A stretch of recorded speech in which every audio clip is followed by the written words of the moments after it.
Muchas veces, para efectos narrativos, quienes creamos cualquier tipo de historia o de narración, jugamos a tratar la maldad como un ente misterioso e independiente que tiene una agenda definida y que nos acecha para convertirnos en auténticos monstruos.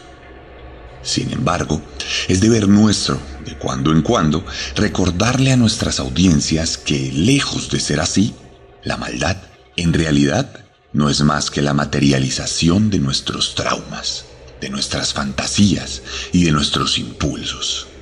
Allí, afuera, los únicos demonios que nos acechan son nuestros vecinos, nuestros compañeros de transporte en el bus o incluso algunos familiares con oscuros secretos. El mal es lo que hacemos, lo que deseamos e incluso, en ocasiones, para lo que se nos ha criado. Despojado de todas sus connotaciones creativas y literarias, al final, el mal no es más que el resultado de nuestros traumas, de nuestras experiencias y de lo que, bien sea por designios de Dios o por meras curiosidades del destino, terminamos odiando con auténtico ahínco. Las religiones y los coach de superación personal nos han querido enseñar sobre nuestra bondad y sobre nuestras buenas maneras, pero al final todo nos resulta ser más que una estratagema para vendernos cosas o para adoctrinarnos en sociedad. Los humanos podemos ser malos, somos malos y podemos ser peores. Entonces, ¿qué pasa cuando alguien decide entregarse a la maldad y la abraza con total orgullo? ¿Qué pasa cuando la sociedad, por miedo a fallarse a sí misma, se niega a creer que simplemente la gente mala sí existe porque sí? Bienvenidos y bienvenidas a la 24ª entrega de la 4ª temporada de Serialmente, capítulo 149 de un podcast con contenido muy gráfico.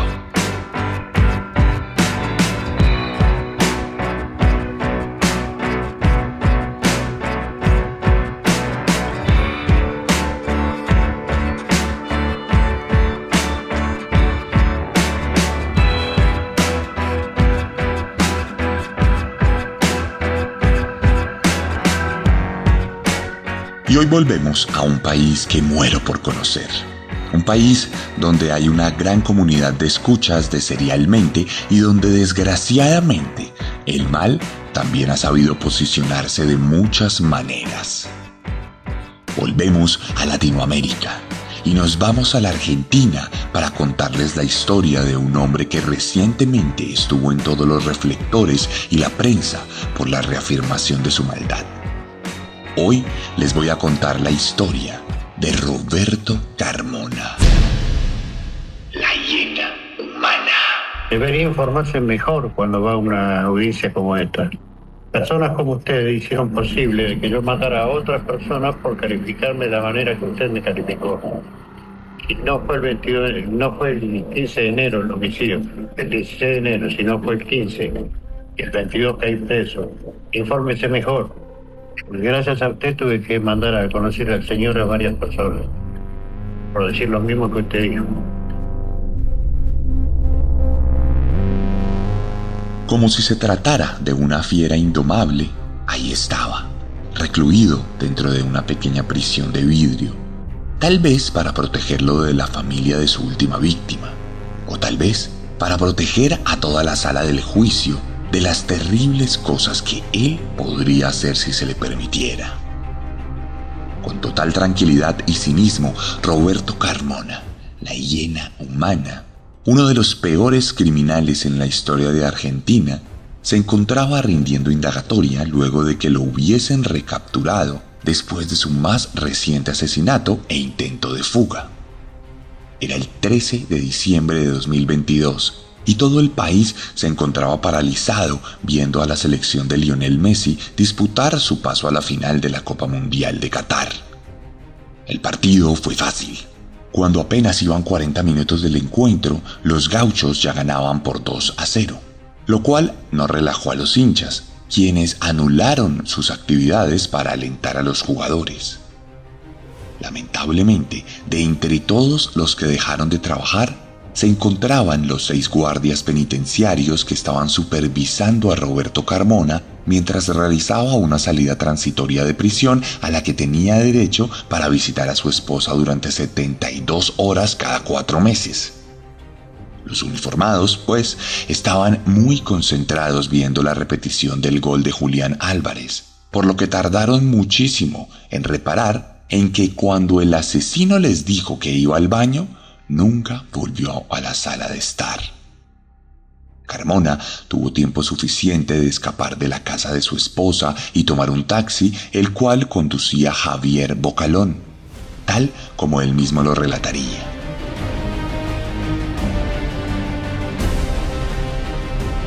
Le hice señas y apareció el hijo del hombre manejando. Me convidó un poco de agua y le agradecí. Le dije que parara porque mi primo se iba a sumar al viaje. Era mentira, mi primo no existía. Ahí lo ataco. Lo agarré del cuello y le metí el cuchillo. Lo abracé y le puse la cuchilla en el cogote. La entré un poco. Se lo pedí con cortesía y no entendió. Le dije, bájate loco porque te mato. Y me dijo, no me robes la herramienta de trabajo. Y le empecé a dar. No sé cuántas puñaladas le di.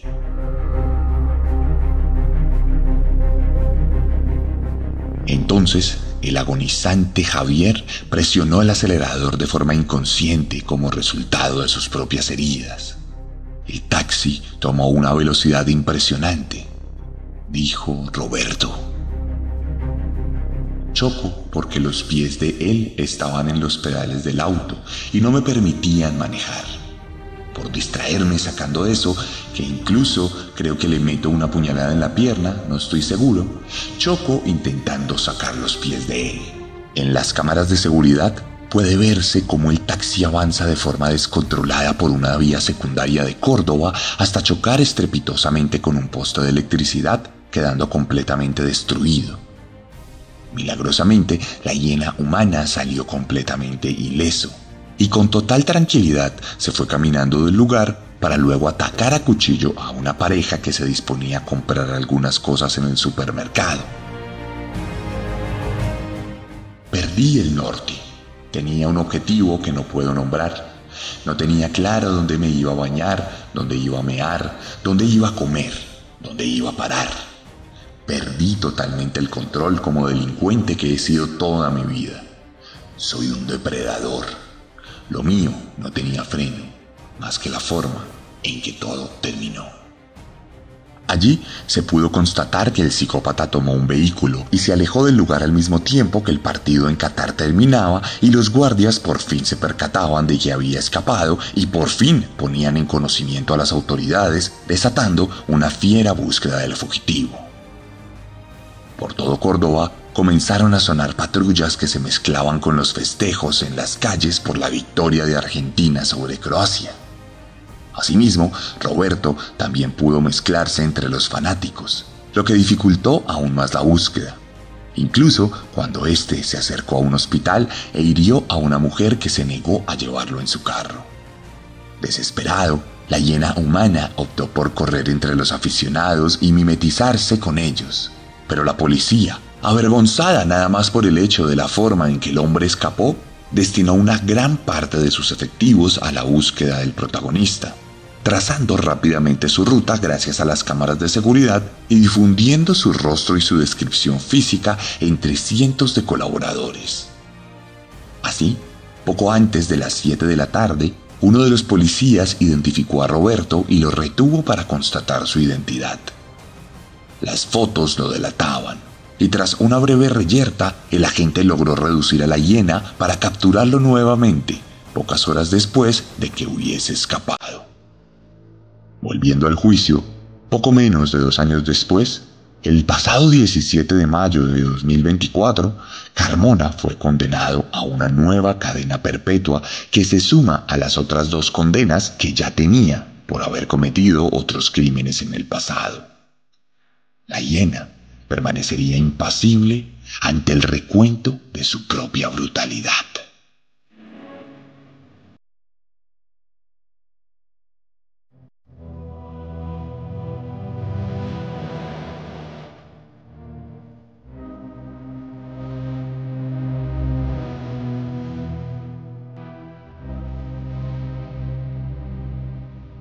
Pero ¿quién es Roberto José Carmona, la hiena humana? Nació el 15 de enero de 1963 en la ciudad autónoma de Buenos Aires, en los rincones pobres y abandonados de una familia que no era familia, pues Magdalena Bonet, su madre, se vio en la obligación de parirlo en absoluta soledad y en medio de unas tremendamente difíciles condiciones económicas que la llevaron a dejar a su recién nacido en un instituto donde desde muy pequeño sufrió de muchas dificultades de todo tipo, las cuales afectaron su crianza.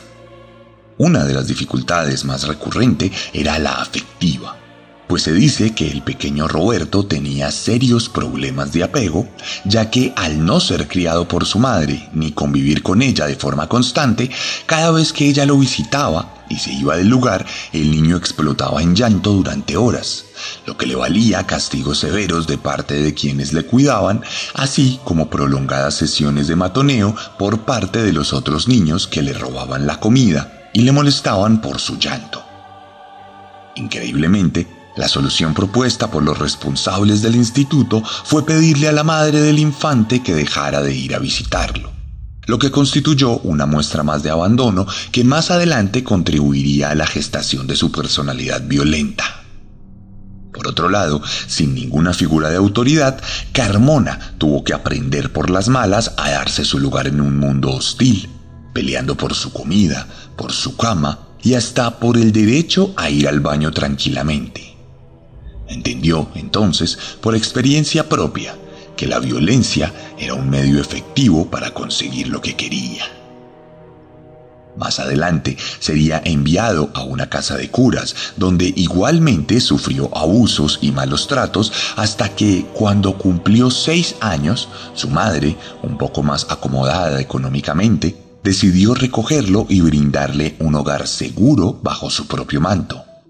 Algo que podría sonar justo y satisfactorio, pero que en la práctica, en realidad, no era más que una reafirmación de la naturaleza apática y desinteresada de Magdalena, quien nunca mostró amor maternal por su hijo y por el contrario lo golpeaba, lo dejaba solo en casa todo el tiempo y no atendía ninguna de sus necesidades, reforzando la idea general de que los seres humanos no se relacionaban bajo ninguna premisa de afecto, configurando así la futura falta de empatía de Roberto y su posterior personalidad psicópata. Roberto nunca aprendió sobre comportamientos en sociedad. Nunca se le enseñaron las reglas que debía seguir y no aprendió sobre el respeto.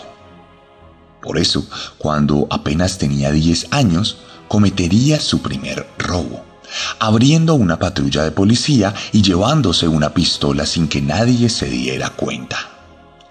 El gozo de la impunidad, aunado a sus propias experiencias, lo llevó a entender de forma empírica que podía hacer lo que quisiera para obtener lo que quería. Por eso, durante los siguientes años, cometería robos menores en tiendas, en puestos callejeros y en otros lugares cotidianos donde se llevaba cosas sin que nadie sospechara de él debido a su tierna edad. Se dice incluso que a los 13 años cometería el importante robo de un maletín lleno de dinero, luego de que su madre le obligara a conseguir recursos para pagar la cuenta del médico de uno de sus medios hermanos, quien había caído enfermo. Así, Carmona continuaría su periplo criminal, a través de su adolescencia también, siendo capturado en varias ocasiones, por lo que pasó varios meses en correccionales de menores donde se le intentaba resocializar con métodos arcaicos que no tenían ningún tipo de efectividad, en entornos donde más bien terminaba era aprendiendo nuevos métodos de delinquir y conocía amistades que lo adentraron al consumo recreativo de drogas, lo que ahincó su personalidad problemática e impulsiva. Como si se tratara de una formación académica cualquiera, el joven Carmona había allanado progresivamente su camino para convertirse en un auténtico criminal.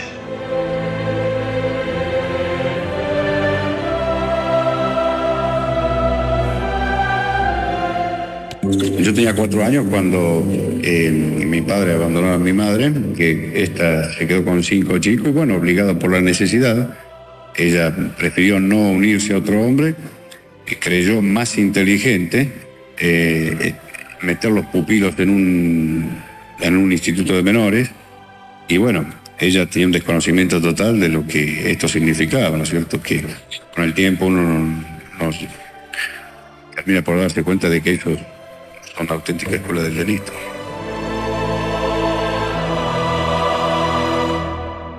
Para cuando Roberto tenía 22 años, ya conocía varios penales y tenía un prontuario que lo convirtió en un viejo conocido de las autoridades. En medio de sus ires y venires en las cárceles se sentía tranquilo, intocable. Cuando entraba hacía amigos y enemigos, pero seguía su camino con tranquilidad. Volvía a las calles y seguía la misma vida. Estaba en una zona segura que le daba plenitud. Así que cuando se acercaba su cumpleaños número 23, se sintió en capacidad de llevar un poco más allá su naturaleza criminal. Basta ya de robos y riñas. Era hora de entrar a las ligas mayores. Saldría a la calle la noche del 14 de enero y pasaría a la intemperie su nueva vuelta al sol, a la espera de las sorpresas que le quisiera dar el destino. Y vaya que sería así. Cuando ya era la madrugada del 15 de enero de 1986, a las 4 de la mañana, Roberto deambulaba en su coche por una de las avenidas de Córdoba cuando se topó con un Fiat 600 varado al lado del camino. Afuera había 3 jóvenes con un visible gesto de preocupación. Eran las 4 de la mañana y aunque el carro apenas se le había explotado una llanta, su crianza en cuna de oro nunca les había brindado las herramientas para arreglárselas por sí mismos. Roberto sonrió. La imagen de los 3 jovencitos asustados y desamparados era suficiente señal para él. Un regalo de cumpleaños. Eran 2 hombres flacos y frágiles, y la tercera era una atractiva jovencita que se mostraba aún más vulnerable que sus compañeros. Luego de ofrecerles ayuda, sacó su pistola y les intimidó en segundos. Naturalmente, ninguno supo cómo reaccionar. Entregaron sus pertenencias de valor y se retorcieron de miedo ante la mirada intimidante del criminal. Pero aquella noche, Carmona no buscaba pueriles pertenencias materiales. Aquella madrugada era el vaticinio de un gran día, de un gran año que venía y de su propio desarrollo como una sombra de maldad inconmensurable. Roberto, entonces, dirigió su pistola a Gabriela Seppi, de 16 años, y la obligó a que se subiera al Ford. Por supuesto, en principio, tanto ella como sus 2 compañeros se negaron. Pero la mirada intimidante de la hiena humana se convirtió en una mueca de furia que bastó para que Gabriela se montara en el carro. Supuestamente, la joven sería una especie de seguro para que el criminal pudiera escapar de allí sin consecuencias. Pero los oyentes de Serialmente ya tienen claro qué es lo que viene. A pocos kilómetros de allí, Roberto detuvo el carro y lo estacionó a pocos metros de una zona poco poblada de la carretera. Allí abusó de la joven dentro del mismo coche, intimidándola con el arma para que no se resistiera mucho. Luego continuaría su camino, mientras, según su propio relato, comenzaba a contemplar la idea de asesinarla, pues había descubierto que la violación no había sacado suficientemente su sed de maldad. Entonces, tras otros varios minutos de recorrido, volvió a estacionarse, volvió a abusar de ella y luego la obligó a salir del carro donde le disparó en la cabeza a poco menos de 1 metro de distancia, acallando así las súplicas de llanto de su primera víctima. Eran las 5 de la mañana, y el único sonido que se podía oír era el de la hemorragia que brotaba del cráneo perforado de la mujer. Carmona encendió su Ford y se retiró del lugar. Se sentía distinto, mejor, mucho más grande. Motivado por lo ocurrido, decidió seguir delinquiendo cuando ya se había hecho de día. Recogió a un autoestopista que buscaba ir a un festival de música y más adelante a otro joven que se encontraba deambulando por la carretera. Cuando había pasado una buena parte del recorrido, Roberto se detuvo y le indicó a sus ahora rehenes que estarían obligados a robar con él, mostrándoles su arma para intimidarles, obligándoles así a convertirse en sus cómplices. Así, a pocas horas de la mañana, un campamento de pescadores fue asaltado por 3 hombres, 2 de ellos muy asustados, dejando como saldo el robo de varias pertenencias para que luego Roberto escapara del lugar en solitario. El camino del crimen continuaría, y más adelante se daría el robo de un par de vehículos en lo que ya comenzaba a perfilarse como una ruta de fuga para ir despistando a las autoridades que para esas alturas probablemente ya habían comenzado a investigar la desaparición. De cualquier manera, lo común en estos casos es la lentísima respuesta policial. Y Carmona, una vez más, se creería completamente infalible.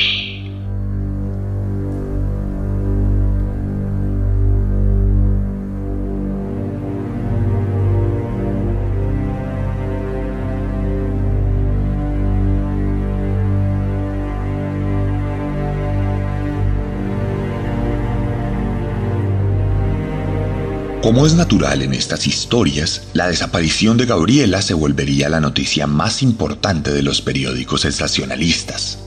La investigación se daría de forma progresiva y se analizarían múltiples pistas que el asesino había dejado a su paso. No obstante, el cadáver de la mujer no sería encontrado sino hasta 2 semanas después, por lo que en principio el crimen sería tratado como un secuestro extorsivo, lo que llevaría en otra dirección a los investigadores. Carmona, por su lado, dejaría de esconderse pronto y creyéndose impune saldría nuevamente a delinquir en febrero del 86, razón por la cual sería capturado cuando se disponía a atracar un establecimiento comercial en un delito que nunca fue relacionado con el asesinato y violación de Gabriela. Sin embargo, la familia de la joven víctima era prestante y pudo presionar lo suficiente para que el caso de su hija fuera prioridad para la policía. Por eso, los agentes siempre cotejaban la información de cualquier capturado con la que se tenía sobre el autor de los hechos ocurridos en enero. Por esta razón, cuando Roberto fue llevado a la comisaría, pudo constatarse que su descripción física coincidía con la que habían dado los compañeros de Gabriela, incluyendo, en especial, un tatuaje en el brazo que bastó para relacionarle de forma directa con los acontecimientos. Conectando así las pistas disponibles y esgrimiendo una teoría que fue suficiente para que, en juicio, se declarara culpable y se condenara a cadena perpetua. Pensaría uno, pues, que esto constituiría el final de la carrera criminal de Carmona. Pero como pudimos verlo en la primera parte de este capítulo, no fue así. En la prisión, la hiena continuaría su camino de muerte.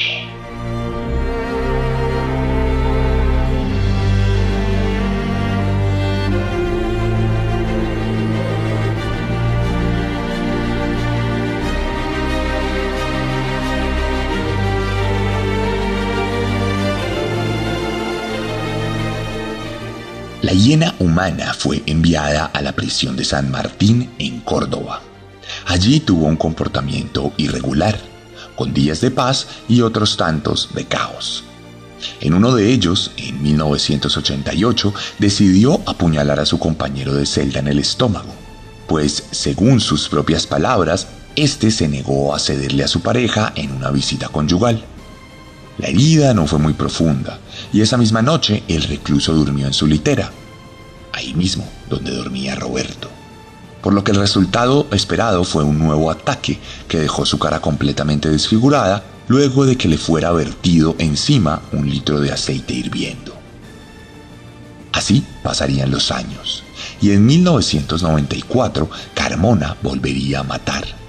Esta vez, de nuevo, tras las rejas, a un rival, Héctor Vicente Bolea, con quien llevaban disputándose el poder del patio de la prisión.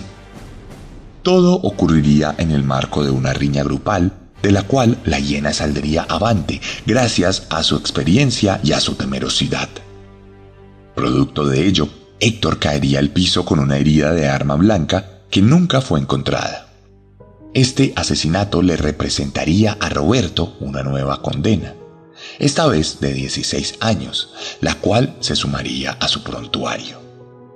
Su comportamiento le valdría constantes traslados entre las cárceles argentinas, El Chaco y Resistencia, 2 de ellas donde se haría una fama considerable, pues en esta última cometería su tercer asesinato cuando le clavara un palo de escoba en el pecho a otro recluso que se atrevió a buscarle camorra para demostrar poder y autoridad en el penal.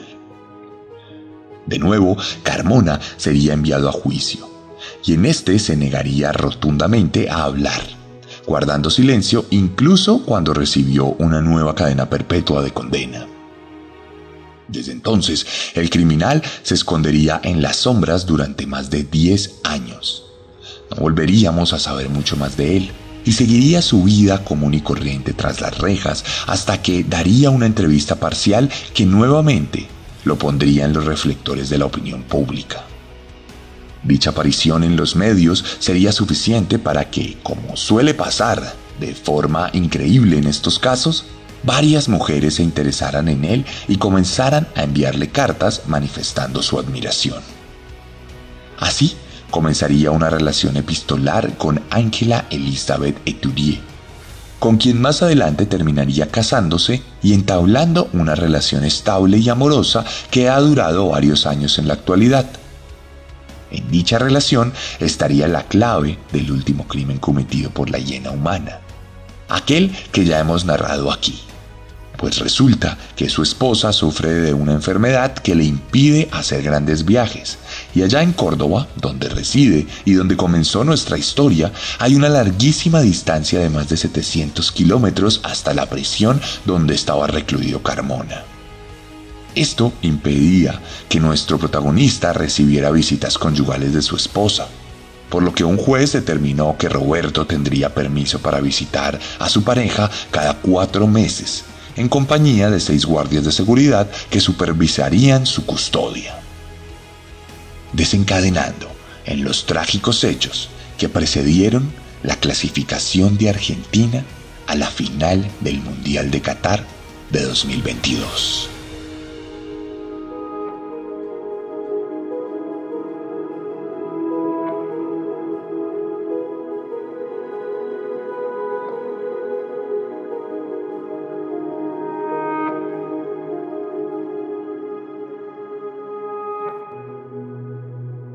Uno de los temas principales en el juicio de la hiena humana tenía que ver con los derechos que tienen los reclusos al interior de las cárceles.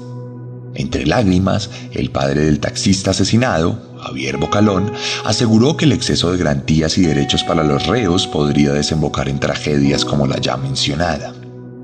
Ciertamente, a los ojos de cualquier persona con un poco de sentido común, el hecho de que un asesino despiadado e incorregible goce de la posibilidad de viajar a visitar a su esposa cada cierto tiempo es apenas indignante. Parte de esta problemática radica en la fe excesiva del sistema por la humanidad, la creencia arraigada de que el mal es algo ajeno, algo pasajero, algo que se puede curar. La creencia, loable pero inefectiva, de que absolutamente todos merecen una nueva oportunidad y que por ciertos métodos pueden comportarse en sociedad. Y aquí consideramos que no, que el mal sí es humano, intrínseco a toda nuestra naturaleza, y que en muchos casos, aunque no todos, por supuesto, es una enfermedad completamente incurable, pues se adhiere con sus garras a nuestro ADN y no lo suelta hasta que riega su semilla en las entrañas destripadas de sus propias víctimas. Por lo pronto, la hiena humana seguirá comiendo de la carroña moral de nuestro sistema penitenciario latinoamericano.